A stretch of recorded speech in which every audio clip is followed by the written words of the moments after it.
Alright, hello and welcome back to Brigador. So, in a first for the series, last time, we were unable to complete a mission in our recording time, namely Suicide Machine. So we'll be trying it again. Thinking back on it, I think we had the most luck with the short bus. We might alternate between that and the party van, but I'm just gonna do a bunch of attempts here. I don't know how much commentary I'll even have over these attempts. I'm gonna lock in and grind, and then I might just only post my winning run on that note. Oh wait, that's the heavy.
Oh, okay. Well, I got the mission completed first try. I honestly don't really know what I did different there, but everyone just kind of came to me. That's really weird. I don't know how I did that, but alright, well, first try. I didn't really talk a whole lot. It's kind of a shame, but alright, that's how you do suicide machines, I guess. Whatever I did different there. Cool. So I guess we just go to acquisitions then and work through this in the meantime. I mean, I don't know what else to do with the extra time we have. This might be a shorter one in general, but I really don't want to put out like a 4-minute episode, so I'll do a couple. We've got mechs. Mechs take considerably more maintenance than anything on wheels or treads, but when the War Council gets to see the new heavy legs going to put their foot straight through the top of the tank, it shakes a part of their brain that worries about money. I like to think the first mech field test was sort of like when the military first got real hot and bothered for helicopters back on Earth. They want this slick new stuff, who cares what it costs? Mechs and its standard bearers, the cavalry and the commanders all in one. Being taller means overlapping fields of fire, shorter vehicles, better top kill and defilade, and less trouble with comms in dense urban areas on account of the antenna height. Put them hull down, kneeling, and you've got great defensive fire, perfect recovering infantry and power suits. Despite how long mechs have played an active role in combat and police work, there's still a segment of the brass that still argues against them hard. They're walking targets that are too expensive to maintain and damage roads and infrastructure because they don't broadly distribute their weight. Okay, maybe some of that's true, but what bureaucrats don't know... Bureaucrats don't know what a psycho it is to get stared down by a heavy. Gets you that fear deep in your reptile brain's sympathetic nervous system response. Also the part that worries about money. We got anti-gravity platforms. Turns out all those stories about the A-grav jockeys getting ball cancer is just a big scare. Statistical anomaly according to Central. I mean, this poor bloke still got cancer, but supposedly it wasn't caused by the A-grav drives. I wouldn't put it past Central to lie about something like that, but if we're true, then half the Corvid should be symptomatic by now, given they had an entire generation spend more time riding skates than standing on solid ground. Anyways, A-gravs provide the convenience of a roaring crane without the dopish sluggishness of a hovercraft. Still have to be careful though, as most are light on control surfaces outside the drives themselves.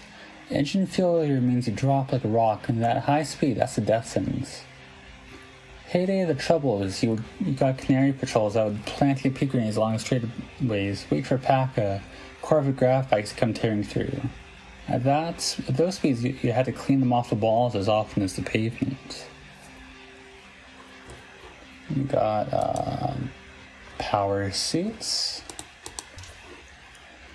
Over miles ahead of the original Hardimans, the underlying principle of exosuit design remains the same. Lift heavy stuff, protect the driver. Most power suits are still open face, so of course, once hazardous materials environments gets involved, it's a different ballgame.